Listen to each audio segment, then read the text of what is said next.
Call the meeting to order tonight. Appreciate seeing you all. Welcome to those who are here tonight. And familiar faces, RJ out there, and got Paul Ledford is going to speak to us a little later on about his candidacy. Every one of our township folks, you've got a vested interest in one or more items on the agenda tonight. So appreciate your expertise being here if we need them. So with that, turn to John and ask you to open us in prayer. Thank you, Jim. If you'd bow your heads, please. Our dear Heavenly Father, we want to thank you for this opportunity to be here and to serve the people of Georgetown Township. We thank you for this beautiful day that we've had, and we reflect on spring vacation coming and people traveling and families together, and some going long ways and some being in our parks, and we just pray for safety for all of them, Lord. We thank you for the people that serve here at Georgetown Township, their dedication. They've just done a wonderful job for us, and particularly those that are first responders and willing to put their lives on the line for us. Please be with them and keep them safe. And these 6 new people that are coming on, please, Lord, be with them. And we just thank you that they find that they want to have a servant's heart and they want to work here at Georgetown Township. Also, Lord, please be with our national government and with the world and the challenges we face overseas. It's very, very difficult, and we pray for your wisdom and your discernment. And please be with all of our soldiers and keep them safe. Thank you, Lord, for this opportunity tonight. Please be with us. In your Son's name we pray. Amen. Amen. Amen. Amen. Stand and join us in the Pledge of Allegiance. I pledge allegiance to the flag of the United States of America and to the republic for which it stands, one nation, under God, indivisible, with liberty and justice for all. Ms. Kuiper, would you acknowledge the roll? They're all present tonight. All right. Great. Is there a motion to approve tonight's agenda? So moved. Support? Supported. Any comments or additions? All right. All in favor, say aye. Aye. Aye. Any opposed? The agenda is approved. Item 6 is our communication letters and reports, which are received for information and to be filed. Item 7, then, public comments for the items on tonight's agenda. If anyone's come tonight wanting to address agenda items, this is your opportunity. You've got up until 3 minutes. Just identify your name and your address. Is there anyone? Excuse me? We will have an opportunity for general. Yep. So if it's not specific to a particular point in the agenda, then we'll wait and hear you in a few minutes. All right. Good. And I think that's, Paul, when you would fall in as well. Anyone else? All right. Sir. Welcome. Hi, my name is Kevin Houtzinger, 2669 Tamarack Drive. I just wanted to speak in favor of the water use restrictions for sprinkling. I've seen a lot of cities out by Chicago go that route. It's not a big ask to say, hey, if you live on one side of the street, you sprinkle on certain days, on the other, you sprinkle the next day. So I think that has potential to hopefully help reduce some long-term the peak water usage during summer. Right. Thank you, Kevin. All right. Anyone else? And seeing none, we'll close the initial public comment period. Item number 8 is the consent agenda. Is there a motion to approve tonight's consent agenda? So moved. Support? All right. I think Amy barely beat John on the support there.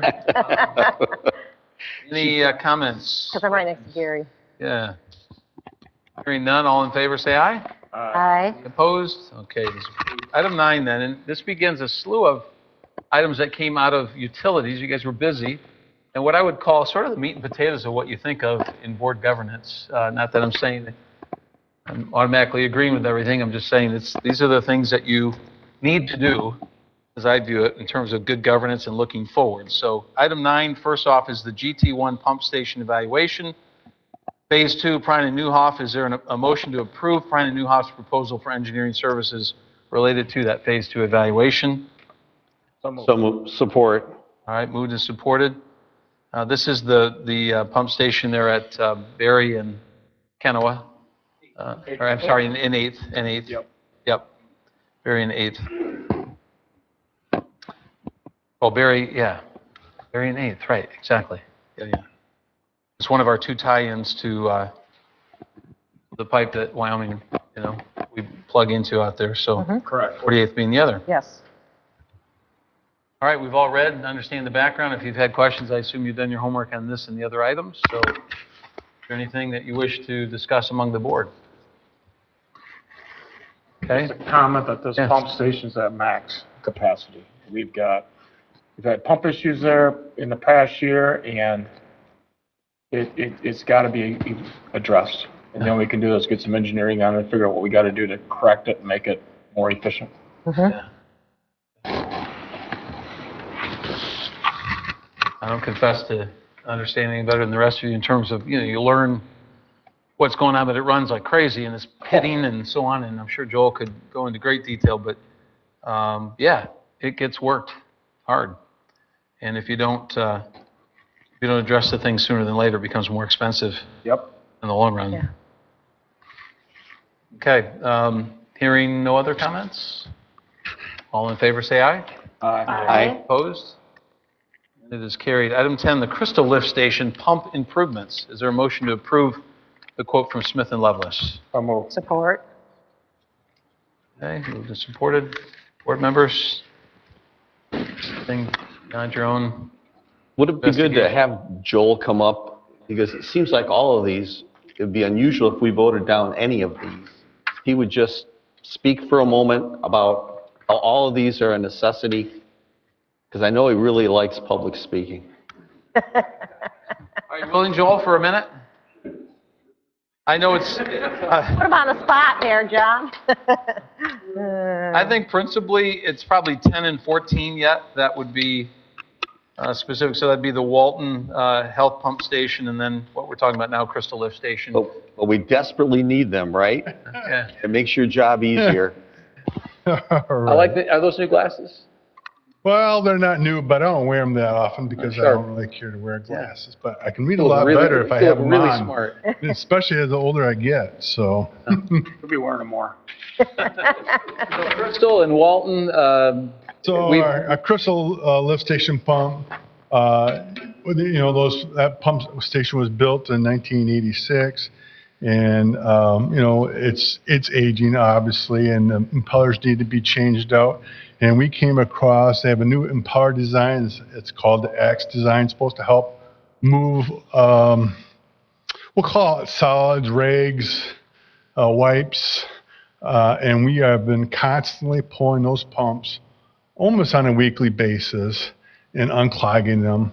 And this new impeller design is supposed to help take care of those issues. Unfortunately, with the new impeller design, it needs a higher RPM motor than what's currently there. And so there is this is something that we can do. So it will, we can bolt it right up to our existing base there and hook it up ourselves. And this is the one on Fillmore. No, The- this is Crystal Lift Station. It's on Pete Street, just south of Baldwin. Oh, okay. You drive right on by, you never know. It's underground. You wouldn't see anything Okay, besides that's why. Yeah. an empty lot. So this new propeller system will just chew all that stuff up. It'll save us Well, I'm hoping for the best, but that's a fortune in your labor. Yes. Okay. So, yes. Okay. and then Walton briefly, if you want. Okay, our Walton Heath pump station, I have that in our capital improvement plan for 2028. And let me see here, make sure I get my notes. You make me nervous here, John, when you put me on the spot. So. Our Walton Heath pump station, we had some issues. Freight drive went out just recently, and we blew up main seals in one of our fire pumps. And then further looking into it, other seals in the other fire pump are going bad also. So we have those things on order, and as you can imagine, it takes a long time to get these parts. And then there's 3 pressure tanks inside this. This station really feeds 110 homes up in the Sunningdale Platte area. And so The controls of this station went out in about 15 plus years ago. And it's been always, we'll say, past DPW director had it like, say, rigged on a pressure switch with that freak drive. Well, of course, that freak drive went out.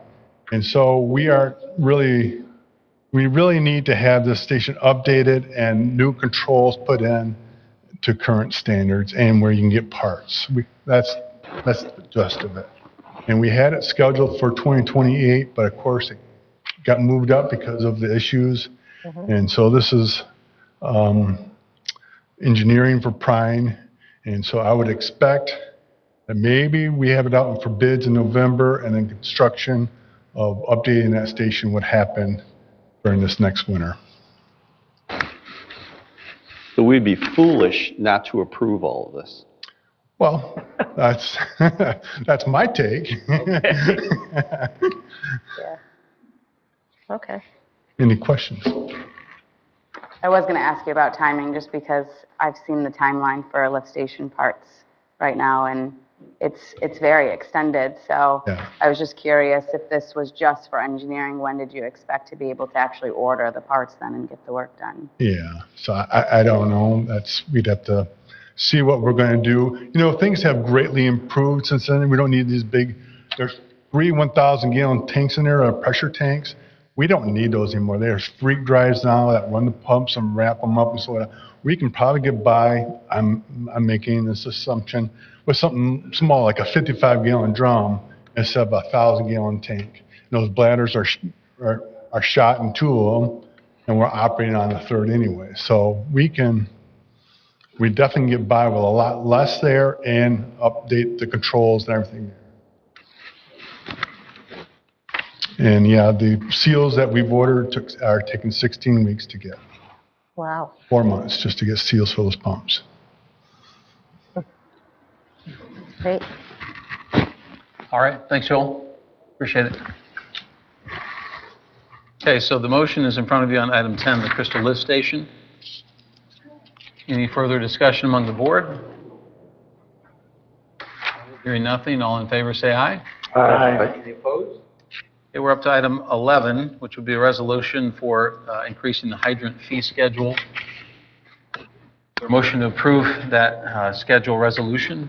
So moved. Support. Or And this is when hydrants get used, I don't know, by contractors like the one who's been around, it seems forever, but the last couple of years, who's still here, who's the one putting in the, help me.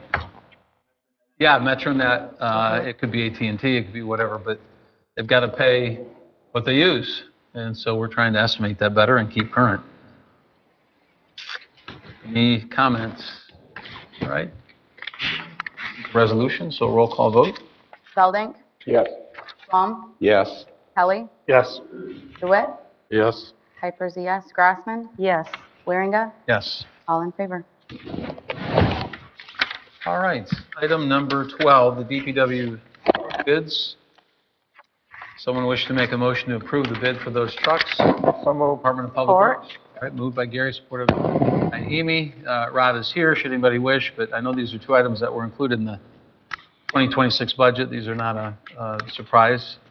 It's a my deal where we discussed that at length a couple months back. It's us a really good price here locally. Anybody had any questions or concerns about that, whether it be among the board or for Rod or? No? Okay. Just like with Gary, shouldn't we have Rod tell us why he needs these trucks? We did that with our budget. Oh, I'm sorry. We approved it. Joe. You know he wants to come back up. No, but it was presented for our budget last year, and we agreed that that was a necessity, and now it's time. So, all right, all in favor, say aye. Aye. Opposed? Passes. Item 13, 2026 recommended odd even lawn sprinkling. Is there a motion to approve a recommendation of odd even lawn sprinkling? So moved. Support. Okay, this would be yes, voluntary participation, but it's sort of an expectation of being a good resident as a way to try to begin to address these increased costs that we have with the city of Wyoming because of our heavy, heavy water usage during the 4 months of the summer season. I think the major thing is that it's voluntary, that they don't have to do it. And Justin had mentioned if we can, as people are programming for the summer, if they know that they would be good stewards if we did this every other day, or to reflect on daily usage. And because we are billed on our highest consumption of water, and if we can get that down, that could help us with our overall bill with Wyoming. So this is just, I think, it's a wonderful idea, and it was being very proactive. I agree. And I guess the big thing to stress to people, it is voluntary, but if we can all take and consume less water for particularly lawns, and we have some residents that they have beautiful lawns.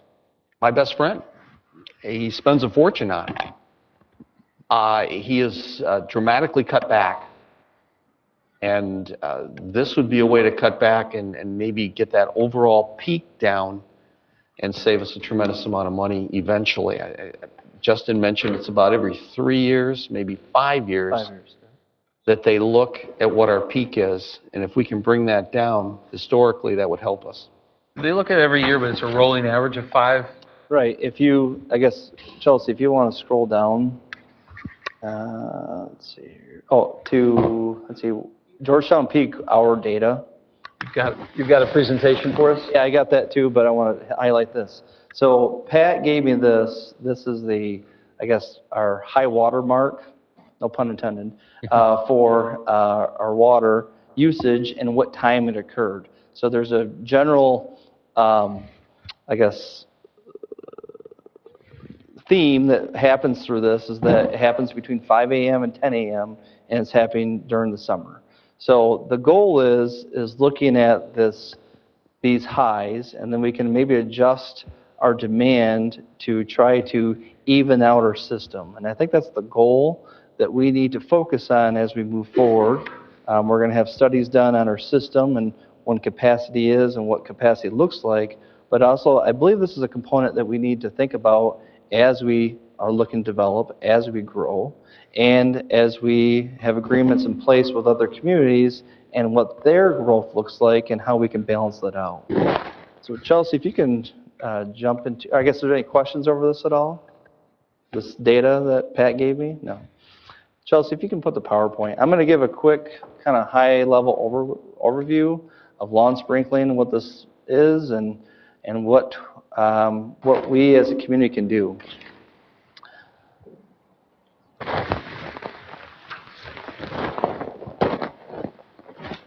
So odd even sprinkling. So this, I mapped the last 3 years of Georgetown Township, and we have a very prominent spike that happens really between May and October. And this spike is really where our system is built on, where we have to look at and say, historically, we're using about 2 billion gallons of water. If it doesn't matter if it's 2023, 24, or 25, we're using a dramatic amount of water in the summer compared to our low water mark in the other times of period of the year of October to May. So looking back at our contract that we signed in 1988, a very high level view of it, it's roughly a 3-to-1 ratio. So our summer average usage to winter usage.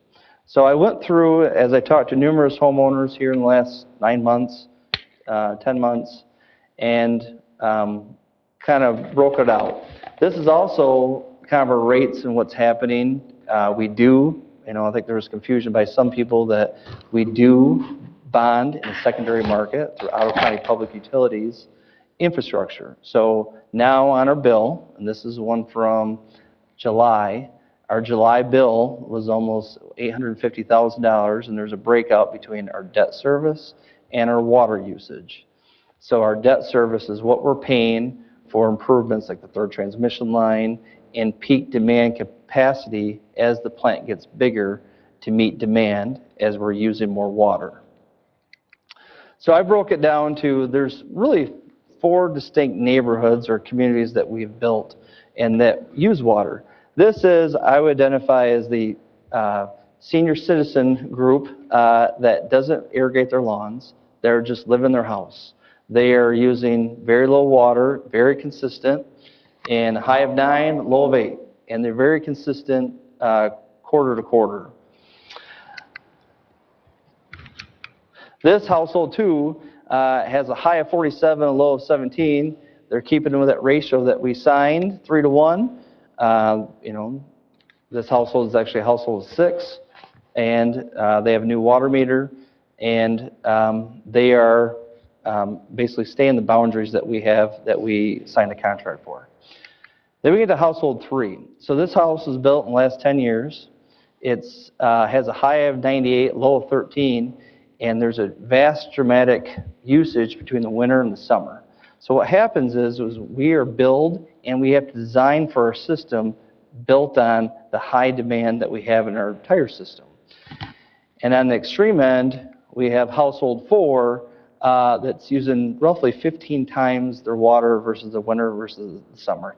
This is an extreme example, but this, I guess, curve is very similar to what we have in our mapping out our 2 billion gallons of water, is that during the summer, we're always going to use more water, but we have to be conscious of how we're using the water and what long-term ramifications of using this much water will lead to.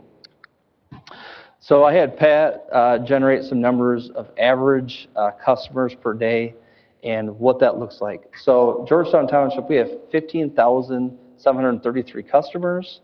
This is at the end of June of 2024. Holland Township has roughly 500 more customers, but they use a dramatic amount of more water, static water, throughout the year. And that's because they have more industry than we do. We're a bedroom community. And we have to be conscious of being a bedroom community, what that ramifications, especially with this agreement that was signed in 1988, and what that turns to long term, and how we're building houses and how we're improving homes. One outlier I'd like to point out is like Olive Blendon, average per day customers, 5,000, and this is because they have Tyson and industries like that. So change is needed. If we continue to use water like households 3 and 4, we'll continue to pay millions in interest and principal for lawn sprinkling and storage. Potential tiered rate system, as we evaluate our rates, I'm going to have Pat from the county is going to come in July to give us a quick update. And then after that point, we can decide what direction we want to go with the township, and if we want to do a tiered rate or if we want to continue to do status quo. Residents need to step up and control their summer usage. And again, this is a recommended. So when people are getting their systems online, they can, most people have the box inside their garage. Odd even, they're like, well, how do I do that? Well, I would err on the side of caution. So if you're irrigating 5 times a week, just irrigate 3 days a week and try to adjust your hours of watering to not happen between 5 a.m. and 10 a.m. Increase base usage throughout the year to allow for growth, future growth to include industrial park. So our neighbors to the west, they're looking at developing and looking at what development looks like, and maybe in their master plan, they include an industrial park to offset their growth. Should we look at ordinance changes? We have a moratorium that's in effect right now. Should we incorporate water usage, peak demand usage into our ordinances for development? And the amount we pay for utilities and water, sewer will outpace taxes. What an average citizen or Georgetown Township, they pay in taxes, not school taxes, Georgetown taxes. We need to get this utility thing right, because what we're going to have to pay long term between bonding, storage, capacity, all this will far outweigh what we spend on taxes. And growth has costs. So as we continue to grow, we have to be mindful that, yes, we do have to spend money on 48th Ave transmission line. That has to be a part of our process, that we maintain the services that we have in our township. People will ask me, like, so what are you doing? Well, I worked with Representative Slaw in the past 6 months, and we put a request in to $10 million to the state of Michigan so that they can help with infrastructure. Other communities around us got a free fire truck, 32nd in line with state funds. I think it's our turn. We need help, and we have a request. Just for reference, I did go to Lansing a week and a half ago for the fire truck, and I'm hoping to get a call soon to go to Lansing to testify on the $10 million. Good, thank you, Justin. And this is the flyer communication that we are going to communicate to people. Again, it's not mandatory, it's recommended. And just be awareness of, as people turn on their systems, of what that could look like. All right, that's it. If anyone has any questions. Would it be good to add the phrase in that last one, help all of us bring down, future rates for community or something to that effect? Yeah, we can tweak it. Not sure people would understand that would affect, that brings some pressure on neighbors, You're affecting my rates long term, yeah. It's hard to, I guess, explain it because there's so many layers and it's so complex. And would you put in the communication to maybe not water between 5 a.m. and 10 a.m. if you can help it? Yes. Like to stagger, maybe? That's in our flyer, so. Okay. That's kind of tough because every landscaper will tell you the best time to water is between 5 and 10. And you want to mow your lawn at 10 o'clock in the Maybe morning. 4 a.m. What's 4 a.m.? And don't do it at night because that'll give you fungus and everything else. You plan to mail that out? That's going to go out with like a newsletter? Communication, I don't, I guess I wasn't, we'll do it through our newsletter online, and just general. I wasn't going to do a direct mailer to everyone. Our next newsletter is when? I went to the printer already. No, it'd be April. It'll be in April. It's going to hit mailboxes here next week. Okay, and that's in there? Or No, will be it's in there? not, because Too late to. it's too late, yeah. Okay, so the next one would be, June. well, that's still probably a good time. Yeah. Yeah, yeah. Or you could do an email, the Yeah, email, we have people who Facebook. sign up for an easement. Yeah. And other communities and have reached out, and they agree. Like, people don't like it, but again, it's not mandatory, it's recommended. Just to bring education to what the problems we have in the township. I think it'll help. Do you know how many households are representative of your example, households 3 and 4? Like, is there a way to run a program that identifies those high user households? I'm going to say right now, with the issues that we're having with our billing, it's working fine, but to add on those reports, I think we could put I can try to do that report. But. I probably, Claude could run it for you. You could put in a summary of last year's usage. I mean, you could put it all into Claude, and it would probably create you a table of exactly what those households are. The only reason I ask is because I guess I'm sort of struggling with what we think the outcome of this is going to be. It feels like it has good intention, but it's lacking a lot of meat on the bones. If it's not a mandate, if it's just recommended, I'm not sure how we're incentivizing the worst users on our system to change their habits. I just feel like somebody who's using to that level will say, okay, and move on. And so that's why I ask that this feels like it has good intention, but it's like step 0.1 of what we really should already be on step 10 of combating our water usage. And so I just feel like rather than a feel-good motion, can we not just outright look at households 3 and 4 in a real capacity and charge a surcharge, or immediately work towards a tiered system? I mean, I'm just struggling with what this is actually going to accomplish in terms of our water usage, because it doesn't feel like the people who are the worst culprits of this system are going to care that we're kindly suggesting they stop watering so much. My recommendation is to educate people and give them the chance to put it on the people to understand what's happening before you impose a large-scale tiered rate to people. Although it will then impact the people who are the issue, rather than asking the entire township to bear the burden of just a few people. And that's what we've been doing historically. And until the Wyoming infrastructure charges have been ramping up their plant capacity, This is going to take all of us. It's not just the board. It doesn't matter if it's this board or the next board. We're going to be dealing with this for years to come. I can very well see the tiered rates as being a likelihood of next summer, the one after this, I bet. I'm just guessing. It'd be interesting to see how much peer pressure affects the odd, even. We have to start somewhere, though. Well, and I think that we haven't seen a summer yet with the increased rates. I wonder if there'll be a natural shift because people will be hypersensitive with the higher water rate. Well, fun fact, we use more water in 2025 than we did in 2024.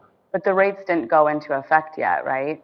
I mean, Well, for the bulk of the For the summer. second half of the year, The second half of the year. Yeah. But so we had a heck of a party the past across 3 parking years, lot at the we've had significant church. rate increases, and usage is still at 2 billion gallons a year. I think I just, on the whole, struggle with penalizing the entire township for what has sort of, my understanding was painted as a picture of a certain population of our township. Well, I'll try to get those reports and see what we can do. I think the price is the price. I don't think just because you use 12,000 gallons in a quarter versus 80,000 gallons in a quarter, I mean, there's no difference to bring the water to somebody's house than who uses more or less. I mean, the water cost is the same either way. You just make an honest, I guess, a decision to decide whether or not you're going to go every other day. I have a neighbor across the street who's probably in that group 3 and 4 easily. And he'd come across the street with his water bill, shaking his fist, and I said, I'll cut it in half for you. Water every other day. I'd cut it in thirds for you. Water every third day.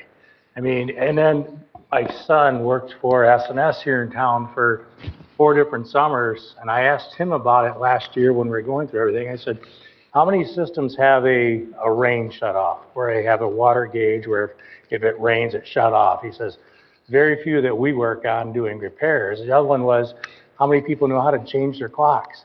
Very few people know how to do it. They go out every spring and just turn it on for people.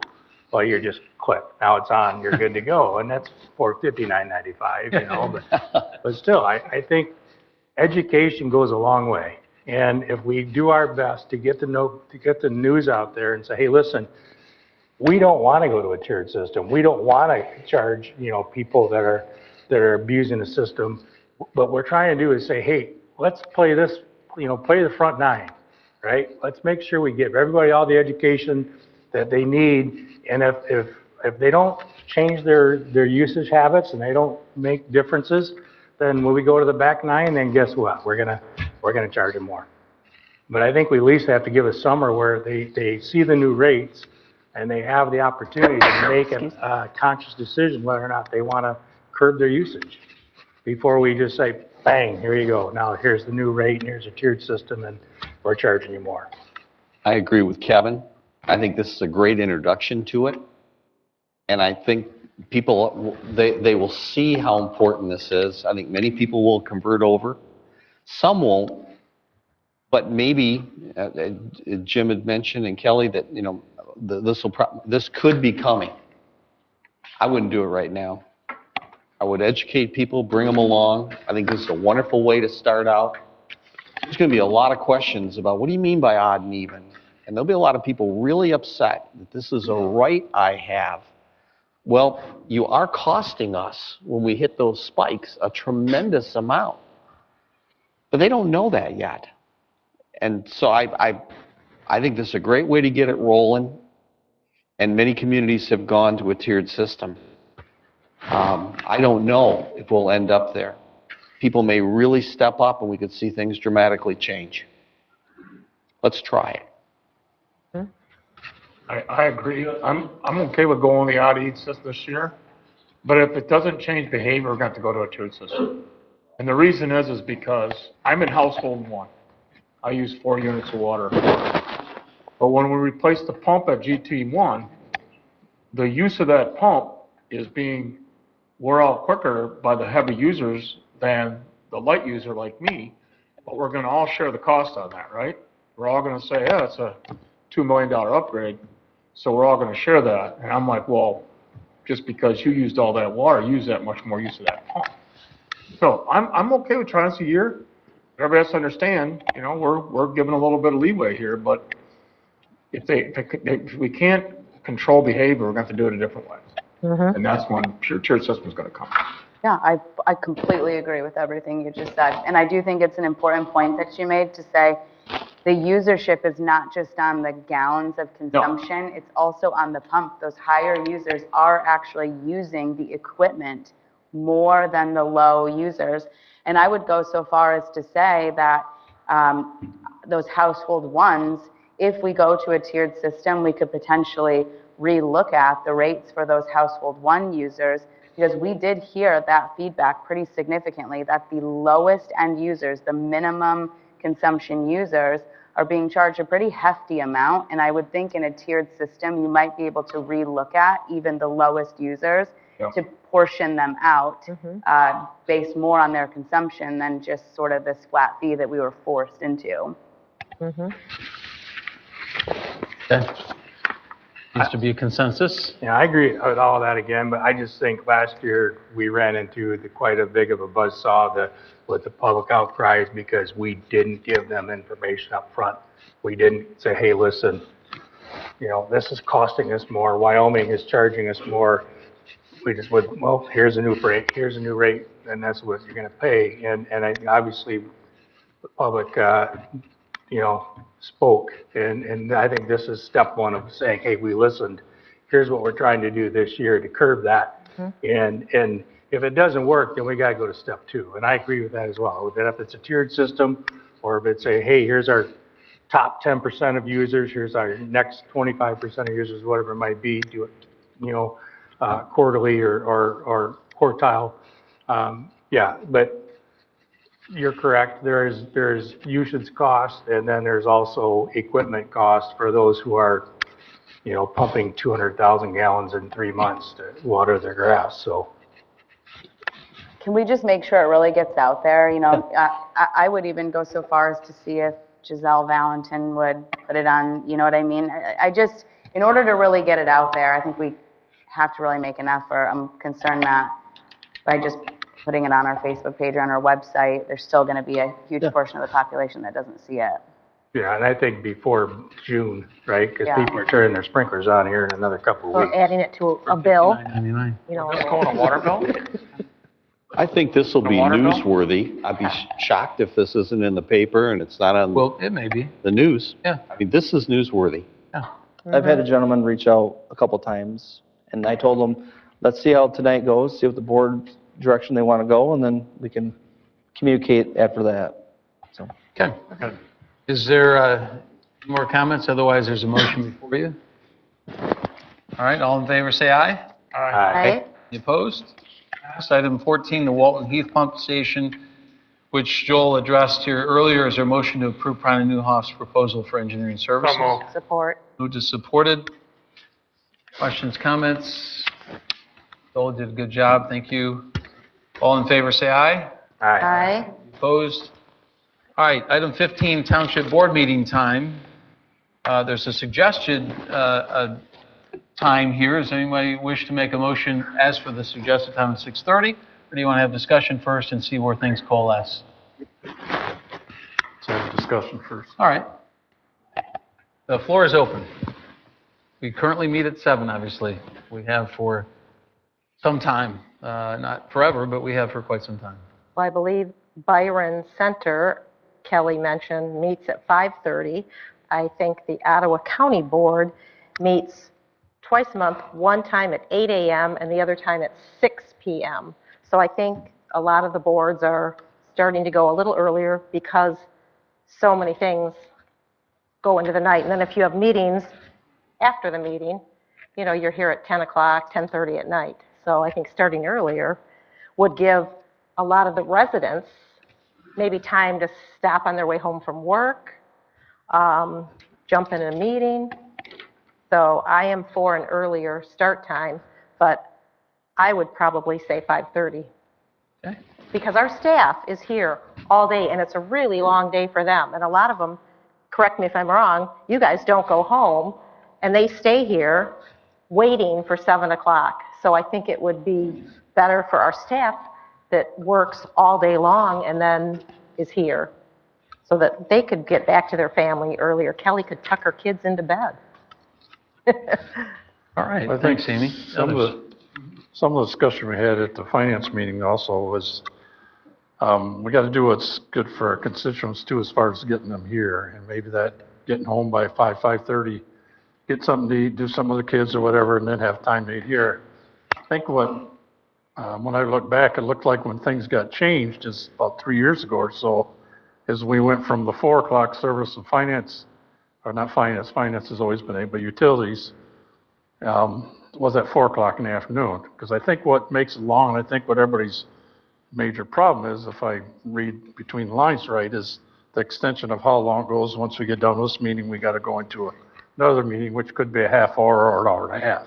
So if we spent 2 hours here, an hour and a half here, go in there and spend an hour and a half, I think that's where the issue is. So would we better off maybe keeping it here at 7 or 6:30 and reschedule those other meetings back to like a 4 o'clock in the afternoon thing, which we have those once a month usually, or 2 meetings, finance and utilities. Yeah. So it's not like it's putting too much extra burden on doing it in the afternoon for people that are at work and stuff. But that's just something I think was brought up and to have a discussion on or whatever that. Utilities and services used to meet twice a month. And that was when we'd meet around 4 o'clock. But we've pretty much always had the meeting right after this one, because often there would be people that would be in the audience that would be here for the meeting, and then afterwards they'd have utility concern. Historically, we've pretty much always done that. And in finance, we had a pretty strong discussion in a positive way, and said to Justin, if it seems like we need to go back to having meetings again at around 4 o'clock, we're for that. If you see a need where services or utilities should be meeting, I'd be all for that. So we can get the business done that needs to be done. But frequently we'll have meetings that will go quite a long time. Sometimes they'll be an hour and a half, 2 hours, and then we'll have the utilities or services right after this, and it can become an incredibly long night. I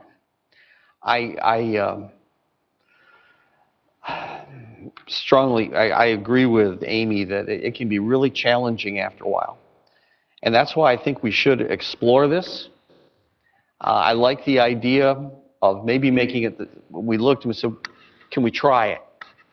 What would be least controversial? At least that's how I felt about it.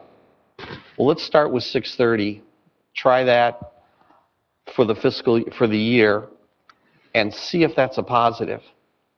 And then I wouldn't be against taking a look at starting at 6, and maybe we'd even consider 5:30 if it seemed like it was going well, and if it seemed like it was going well with the public.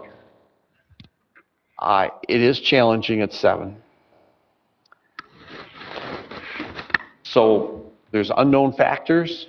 Whenever you make a change, it usually is, there's repercussions. And so we thought, let's look at 6:30, try it for the next 8, 9 months, whatever it is. I'd like to see us go that route, but I'd like us to keep an open mind that we take a look at the next year of, do we go back to 7 o'clock, 6:30, or do we try maybe look at 6 o'clock and see if that would be better, would that serve people better? But I really like the point of our people have to stay, and this is an incredibly long day, and there are days that Andy and Justin, they get here really early. And then they're here the next day, too. And I bet you they're putting in 14, 15-hour days. And then coming right back the next day. So this, I think, I'd like to see us try it. But I'd like to see us start at 6:30. Should we hear from Andy and But- Justin at all? But I'm not, Amy, I hear what you're saying, and I'm not saying you're wrong. So the discussion in finance was to do committee meetings prior to a 6:30 board meeting, or No. is it just for the board meeting 6:30? Just make the board meeting 6:30, but there was some questions about, well, gosh, it used to be at 4 o'clock. Well, we used to run 2 meetings. Yeah, when I first started, I was in utilities, and we had a meeting 4:30 in the afternoon. With It was changed in September of '21. I think you and John were on that committee at the time it changed. And But it wasn't so much like we voted on that. It was, well, we don't have really, is there that much pending? Can we take care of this right after the other meeting? Right. That's how it kind of fell into place. Should we go back? But we've historically had utilities and services, I think, for, you know, So right now, the discussion is just whether to have the board meeting at 6:30. That's it. There's nothing with committee. and keep things going the way they are, and then right after this, you'd have your services. Is a half an hour enough? I mean, Well, Let's hear from the others. yeah. There's 3 others that haven't spoken to it. I'm in favor of moving the meeting up, but I don't think you can have the services at 4 o'clock or 4:30 or utilities, because what if that gets done in half hour and then you're waiting around till 6:30 for the next meeting? I mean, so I think you should still have them one follow the other. But, and again, I've been with one of the individuals here as till 11 o'clock at night this year, a couple different times with utilities following a very lengthy board meeting. So I'm in favor of moving them forward, moving it up, I guess, to 6:30 to see how that goes. But I'd still keep the committee meeting following, only because I would like the gap in between the two if we did the committees at 4:30. If we got done early, we could order pizza. Well, okay, now it's a different language. Ellie, what do you think? From what I can tell, the rationale for wanting to move it by 30 minutes is because our board is inconvenienced by a 7 p.m. time. And I'm not sure that that's a good enough reason to make it more challenging for our constituents to get to a meeting. As the only person who is part of a 2-person working household with kids under 10 who play sports and have conferences and have after-school commitments, I can't imagine doing that to the huge portion of our population who is in my same boat, who has to get home after driving, getting out of work at 5 or 5:30, depending on what's going on that day, driving 30 minutes home, needing to pick up my kids and make sure that they get a healthy meal, and then having to rush up here even earlier. I just think that our job is to serve this community, and I think there's a huge portion of this community that wants to enjoy their family time and has to work outside of the home and commute home. And I just don't think 30 minutes to make our board feel better is a worthwhile change. I think 7 p.m. is fine. It's working for everybody. We just all would like to get home a little bit earlier. It'd be nice, but I just don't think 30 minutes is worth it for the population who might be impacted by that time. I don't think our board is impacted enough, in my opinion. So I'm the only one. Gary, do you have your say? Okay. The other part of that I can is, go either way. I'm not gonna, I wouldn't, it's not a hill I would die on, so. First, I'd say I'm a late nighter by nature. It doesn't affect me, but I realize I'm the aberration in that respect. I have looked at it kind of like Kelly did, in the sense that we have to be available to the public, and I think anything earlier than 6:30 just isn't very realistic for the public to be able to attend, much as we might wish that you could go home sooner and perhaps we weren't out as late. I think that overrides the concern. I do think a half an hour to get here by 6:30 is still a reasonable ask for those who in the community might wish to attend. I think 6:30 is reasonable. I think 6 would be too early, 5:30 would be too early. But 6:30 seems reasonable. And you say, well, it's only a half an hour. I think that could make it enough impact on the back end that instead of finishing, let's say, at 10:30, you finished at 10 with your subcommittee meeting. That's not terrible. I think, as I stated in finance, if we were to go to 6:30, continue, as Kevin is saying, with the committee meetings afterward, and being open, much more open than we have been here in the last several years, to a second meeting in a given month for utilities or for services on an as-needed basis, so that if it looks like we've got a heavy agenda or we really need to follow up on an item sooner than waiting another month, that all of us should be available within our committees to be asked to come to a second meeting in a given month, probably one that would occur at 4 or whatever, 4:30. Those don't have to be evenings, and it wouldn't be the same day as a board meeting, to your point, Kevin. It'd be a different day. I think sometimes part of what we're dealing with is the law of diminishing returns. It isn't, oh, poor me, I'm here till 10:30. It's, hey, my brain isn't functioning the same way at 10:30 as it was at 7:30. These are kind of important issues. We want to be at our best, whatever. So I can see where trying to rush and get work done in one committee meeting a month we ought to be flexible enough to say, on audible in a given month, we're going to have a second meeting this month of the services. Hey guys, we're going to choose 4 o'clock on the third Monday instead of whatever, right? And so we get more of our work done. And that way too, you might address your concern, Amy, and hey, we don't have to get through all of this tonight in this committee meeting because we're going to meet again yet this month. And then you don't get out so super 11 o'clock super late. at night, right? But again, I could live with 7, but I could also live with shaving at a half an hour as sort of a way to get a little something back, from the. Mm-hmm.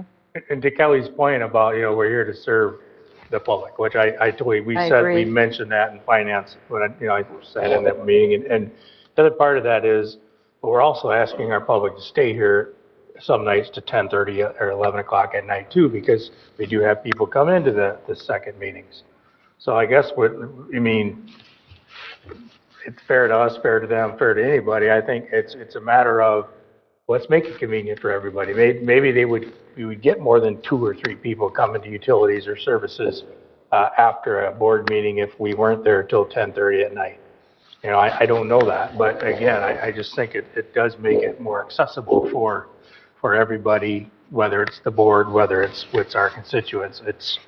I think it opens the door for more by changing the times that way as well. Well, I've talked to friends and residents too that say they would like to come and speak at a public comment, but they look at the agenda and there's a lot of things, and then the public comment is later, and they're like, I'm not coming out at 8 o'clock at night to speak because I don't need to sit through all this other stuff, if they want to talk about a specific thing, and maybe it's not on the agenda where it's early in the meeting, so they just say, I'm not going to come, because they don't want to come that late at night. And like before, when we were talking about other things and services, they're like, oh, well, the services meeting isn't going to start till probably 9 o'clock. They're like, I'm not coming. So I'm just thinking even a half an hour might make more people come and speak and be involved in the township, and then, we're serving more people. Is there a motion? I would just add, it really just sounds like, though, the issue is the second meeting after the board meeting, not necessarily the start time. And so if that's the consensus, I think we should be addressing the Services and Utilities Committee meeting then, not necessarily the start time of the board. We don't have to have those meetings on a Monday, do we? I mean, Kevin said, hanging around because that meeting got done early. Can't that meeting be on a Wednesday or something at 4 o'clock or whatever, and just make it a different night so you're not hanging around or whatever? It could be, Gene, if you get 4 votes. That's what we're looking for. It's the thing, it's like, looks like we got a couple, I mean, I'm overstating it, but there's the issue for one on one way and one on the other way. The rest of us are, pretty neutral on the whole thing.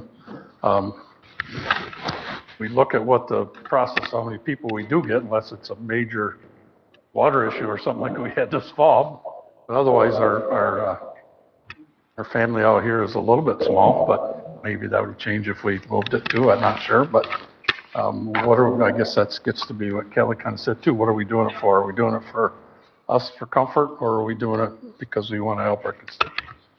Well, one way or another, we all knew what we were getting into when we ran for this seat, right? Exactly.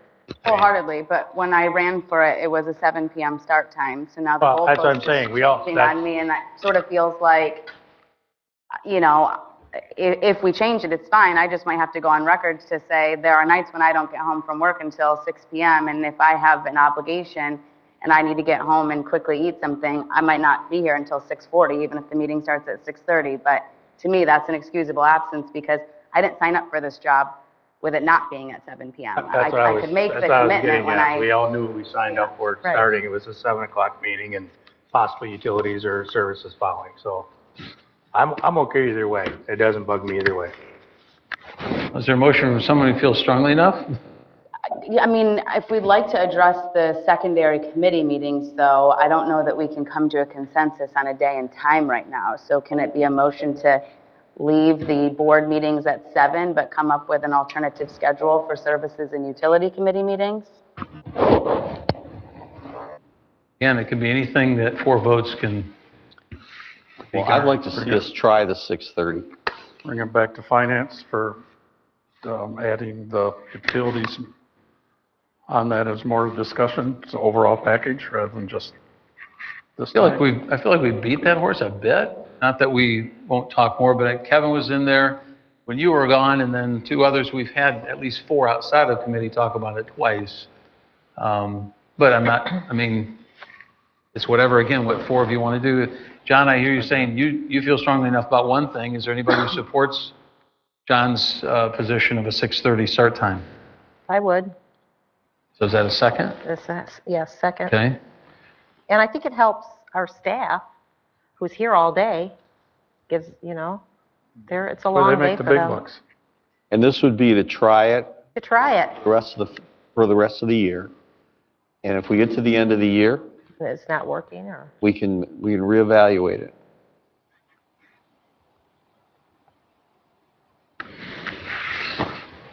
Anyone else? Yeah, I've been in many organizations, and often 6:30 is when people get together. I think you find that a lot at church. Ottawa County, 6 o'clock is their evening one. But they go a lot longer.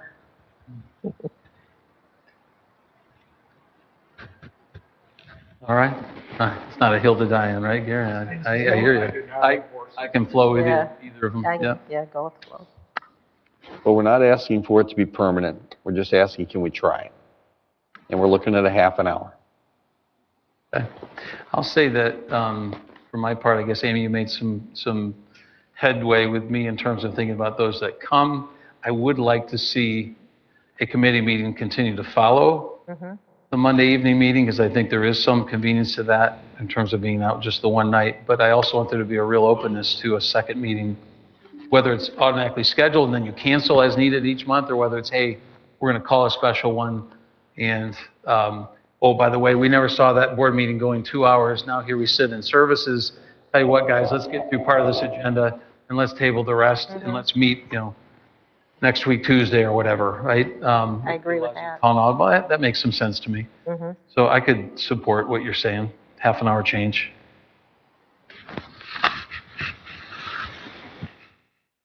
Okay, I can call a vote. All right, I will call then. At this time, why don't we do a roll call just so we know it's going to be too close.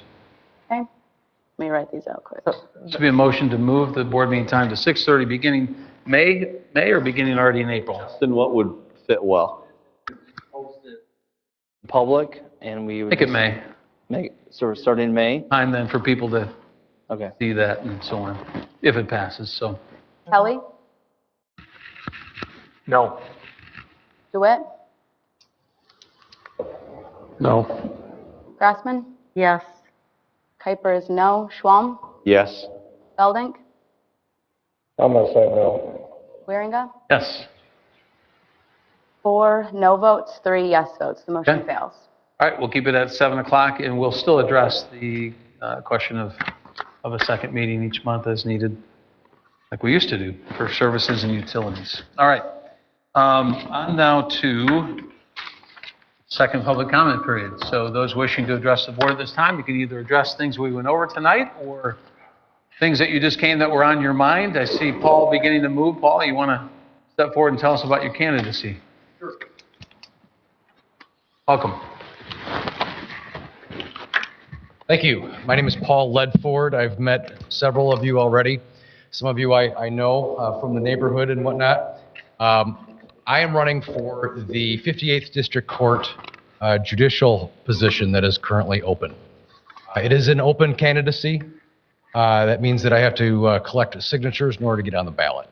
So I'm going around to a number of different township offices simply to introduce myself. A lot of folks that I've met at the township offices I know, especially if they're attorneys, I've dealt with over the 30 years of my practice. I have practiced in the areas of real estate, estate planning, business, contracts, transactions, as well as criminal defense during that 30-year period of time. So I've got a good amount of experience.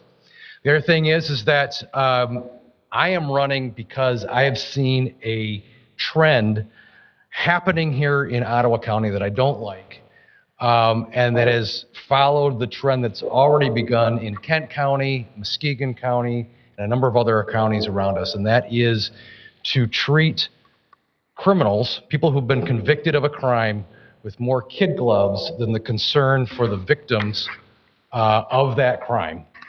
And this is especially true and especially apparent when criminals have been, or people who've been convicted of a crime, are then later on put on probation. So they've been given the grace and the mercy of probation. And at that point in time, they are told that if they violate probation, that they are going to be very possibly serving the rest of their time in jail. What has been happening in Ottawa County is they are not serving the rest of their time. They're not even serving anywhere close. They're getting a slap on the wrist and putting back on the street. And as we all know, that 80 to 90% of crime that gets committed is from recidivism, which is, of course, criminals going back out on the street and committing crime yet again. My position is, as a judge, we've got to tamp that down. We've got to make sure that people who are legitimately convicted of a serious crime, they have to have the consequences and they have to be held accountable for their actions. Now, granted, there is a tension between keeping Ottawa County safe and keeping Ottawa County free. And another part of my position is that citizens have liberty, they have rights, and we have to preserve those. Like it or not, COVID came in 2021. I was one of the few attorneys in the county that helped stand up for folks who were exercising their right of free speech or the right to open a business. That my time is done. I stood up for those folks. Whether you agreed with those things or not, that was a right of people, and that was my position. And as a judge, I would understand and follow that tension. Do you have literature for us, Paul? Or? I have literature, yes. I can put it on the table back there. I know that you guys are going into a closed session here pretty soon. I will stick around. Like I said, I am collecting signatures, and I would love to get anybody's signature on my petition. Thank you. Thank you. Oh, yeah. Paul, where are you from? Yeah. Sorry. Yes. I consider Georgetown Township my home. I live at 6088 West Bay Court over at the Georgetown Shores. Okay. I'm frankly a neighbor a couple of streets away from John.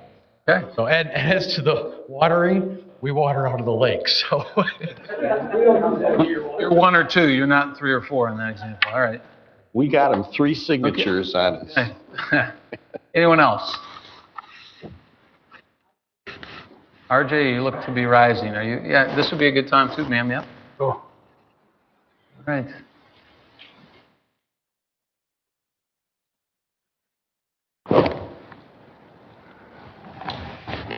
R.J. Poole, 7503 Lupine in Jenison. Mr. Supervisor, Madam Clerk, Mr. Treasurer, members of the board, Mr. Superintendents, thank you for the opportunity to share a few things tonight. First of all, I'm a veteran, and I'm proud of that. Served in the Army for 3 years, and so proud of the things that are happening here in Georgetown Township. I'm also a cancer survivor. Got a report 3 weeks ago that it's in remission. But after almost $900,000 Keytruda and chemo, side effects are really taking me down. My eyesight, I'm not supposed to drive. I put my car on automatic pilot. I landed between the two lines where I parked for 12 years. Right? I can drive. I couldn't drive for 2 days, but I can drive now. But it's sure a blessing to be part of this township. I'm also the program chairman for a group that meets in Grand Rapids that's been meeting for 69 years. I've been involved for 15 years. I get 50 speakers a year and was privileged to have Mr. Waringa some months ago as a speaker, and Mr. Schwam some months ago as a speaker. And Justin Robach will be my speaker in a few months, along with Sarah, the prosecutor. I get members of the police department in Grand Rapids, the mayors of all the cities. And when Steve Moss from Granville comes, he comes 15 minutes early. He plays the piano for the guys for 15 minutes. And I also had there were two people that came every year. Steve, because he could play, but the chief of police, Eric, became a dear friend and took a lot of abuse. And we're going to miss him. Anyway, yes, I'm here to encourage members of this board to give some consideration to provide parking at the memorial. For years, I told people where I live because I have a project, and I'll talk about that in a minute, at my home. And I say, you know, it's just west of Myers. And now it's 7 blocks west of Myers. It says, now it's 8 blocks west of the memorial. I use that icon many, many times because we appreciate, as veterans, we appreciate that which was built to honor us and to all the members of the military. I have some great grandchildren. They're young. We didn't think we'd be alive to see them, but we have 6 and we got 1 on the way. And it's going to be a privilege for me to be able to take them down to that memorial and show them what it means as a veteran and also what the American flag stands for. But you know what? There's no place to park.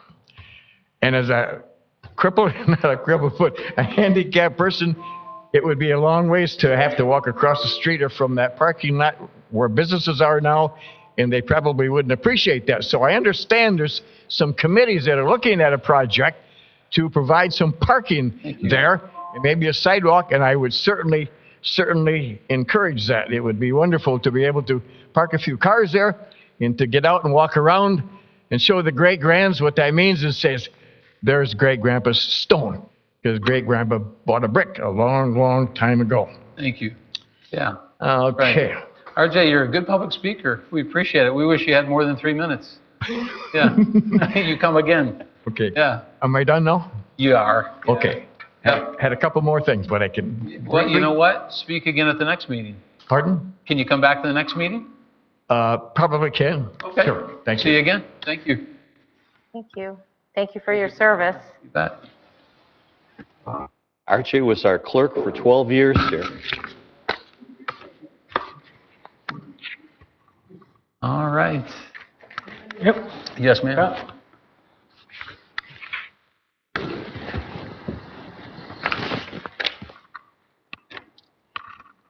Hi there, I'm Laura Dykstra, 6652 Waterbury Lane, Southwest, and that's Granville. Okay, and as a Christian, I'm just going to put my petition before the Lord, then I'll speak. So, dear Father in heaven, I come in your name and in the name of God the Son. Please anoint by the Holy Spirit. My petition, Lord, is to end senior property taxes and end, second, government pensions to government employees. Your name, amen. So I'll give away my age because I'm really not ashamed of it. I'm turning 62 this year. 50% of Americans retire at age 62 to draw Social Security. Often, this is due to health reasons. And it's really the reason that I retired. I'm just not feeling well. So I paid off my condo in 2025 to be debt-free and positioned to retire in 2026. Then I opened my mail on March 13. I saw an overinflated SEV assessment increasing 9.5% from my 2025 5 purchase of a $245,000 condo. So it increased, they say, to a $268,400 market value. And then I read on that form that that overinflated SEV must be appealed by March 11, a deadline I missed. I check my mail like once a week or once every 2 weeks. Going to the mailbox is a big deal for me. I wasn't given 30 days notice. I own a condo in the waterfront condominium community. There are 111 condos in our 55 and older community. A tax assessor cannot fairly reach outside my condo development to find a higher comp. No such comps are truly comparable. Studies show that 55 and over age-restricted condos have a market value 17 to 22% lower than similar unrestricted condos.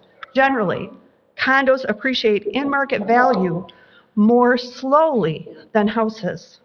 The fair measure of my condo's 2026 SEV would be the comps of the 20 most recent sales in waterfront condos from February 2024 to February 2026. And I saw, and I did a spreadsheet, that 2025 sale prices dropped 12% from 2024 prices. Extrapolating that downward trend into 2026 would have decreased my SEV, 12% less than my purchase price. So we're going on a trend. It didn't continue. It didn't honor the 12%. It leaped 9.5% in less than a year.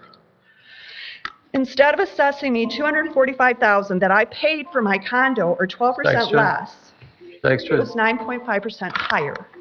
I want to give you a chance just in a couple of seconds if you'd like to wrap up, but Yeah, that's our time. just a sentence. All right. I said that was unreasonable and it deeply offended me, infuriated me, in fact. You know, I don't like to be unkind to anyone, but I'm letting you know how I feel about it. Thank you. And Ms. Dykstra, we have a gentleman named Connor here from the county who has an office in our building who handles assessing, and your comments would be well directed to him because you make them well. So, thank you. Anyone else?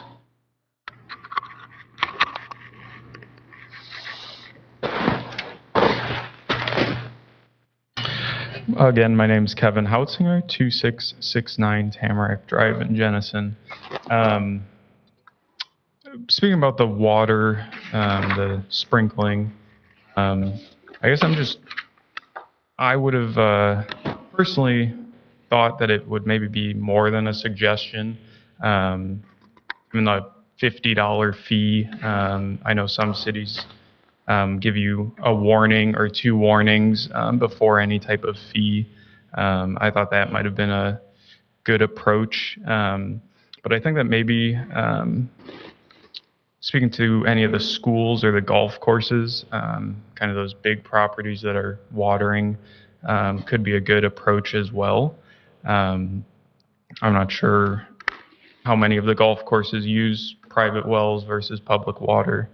But then also perhaps using message boards. I don't know if the township has any to kind of get that out there, because I think it is something that would be difficult for people if your water bill's on auto pay.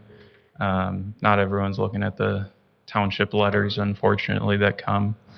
But changing topics, not to be the dead horse, but I would hope to get some clarification about the inclusion of Clerk Kuiper in discussions about the moratorium, as it appears that it was inconsistent with board policies that state that you all should avoid creating even the appearance of impropriety. At the February meeting, the initial reading, Eastbrook Homes had a representative present speaking in opposition to it.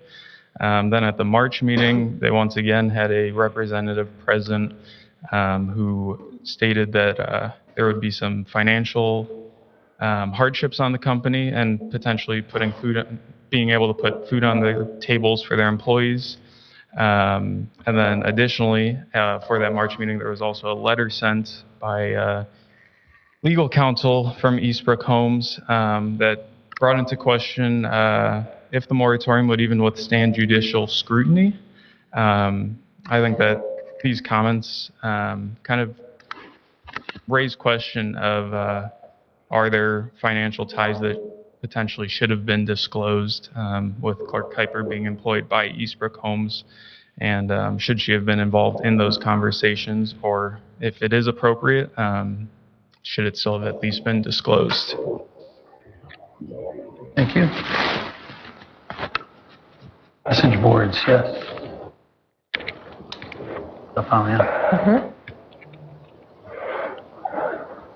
Hello, Pete Plowman, 6877 Creek Ridge Court, Hudsonville. Just a couple quick items. Since he brought it up, which I thought was a great idea, RJ, our local veteran, since I'm a father of a Marine, I think some parking by the Veterans Park is a great idea because you can't get there from across the grass, and especially if you're handicapped. The other thing, one thing that I noticed on this agenda was the trucks that we have. I understand that this truck that we're buying was a snowplow truck. Is there a way that we can extend the life or usage of those trucks so we're not, because we buy a lot of vehicles. Since I've been coming to meetings, we spend a lot of money on vehicles.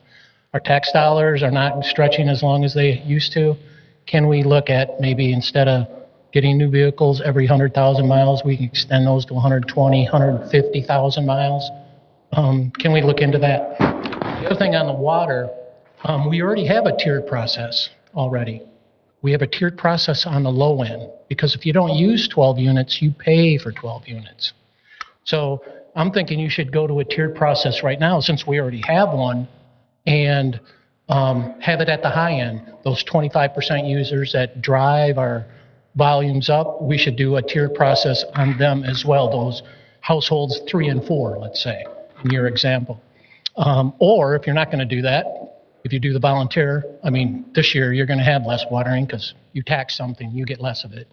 So you should get rid of the low end if you're not going to do it for the high end, and let those veterans living at home, those seniors, not have to pay those type of bills when they're not using it. If you're going to pay on usage, then have them pay on their usage, not on a tiered system on the bottom end. The other thing is about tax assessments. A lot of people don't know that we go to Ottawa County for our assessor, and we pay $540,000 a year for that, what's called a level 4 assessor. I hope you're starting to evaluate whether we need a level 4 assessor, and maybe we can hire our own level 4 assessor, pay them, pick a number out of the sky, $250,000. You will save half of what you're paying Ottawa County. And I've heard many times here that we get nothing from Ottawa County. With our tax dollars go there and nothing comes back. Well, why don't we just take our tax dollars back and not pay it to Ottawa County and get our own assessor? Those are my points. Thank you. Thank you. Thanks, Pete. All right. Seeing no one else, we'll close that second public comment period. This time, discussion and general information among the board before we go to closed session. Appreciate RJ's comments, very heartfelt. And I know we've been looking at what could be done down there over the years. And I think there was some movement a while back, possibly with some of the local businesses down there, that parking might be a possibility. I don't know where that stands right now, but it Didn't come to fruition, but it seems like something we could make another run at perhaps and change the ratio, you know, because they didn't like our number. I think the businessman wanted a chance to get to know the new owner down there so they could do a partnership. But we have been working on it. Anyone else? Okay, hearing none, we'll move to item 18, closed session for property acquisition. Is there a motion to go into closed session? So moved. Support. Supported. Roll call vote. DeWitt? Yes. Ellie? Yes. Swam? Yes. Piper's a yes. Waringa? Yes. Feldink? Yes. Grassman? Yes. All in favor. Okay, so we're going to go to closed session here in our small breakout room. I'll often tell the public if I think there might be action afterwards, so it's not necessarily. I think there could well be. So if you care to stay and know what that action is, do so. Take your mic off.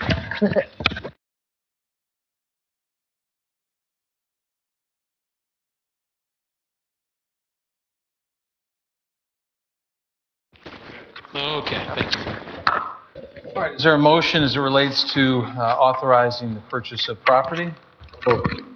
I will make Yeah. the motion to sorry. adopt a resolution authorizing the township supervisor and township clerk to execute an offer to purchase real estate at 254 Church Street in the amount of $225,000 and proceed to close on the purchase on behalf of the township. Support. Support. Okay, moved and supported. This is according to the terms of a purchase agreement, which will be attached to the minutes. Exhibits attached thereto. Any further discussion? Otherwise, we'll take a roll call vote. Can we do that?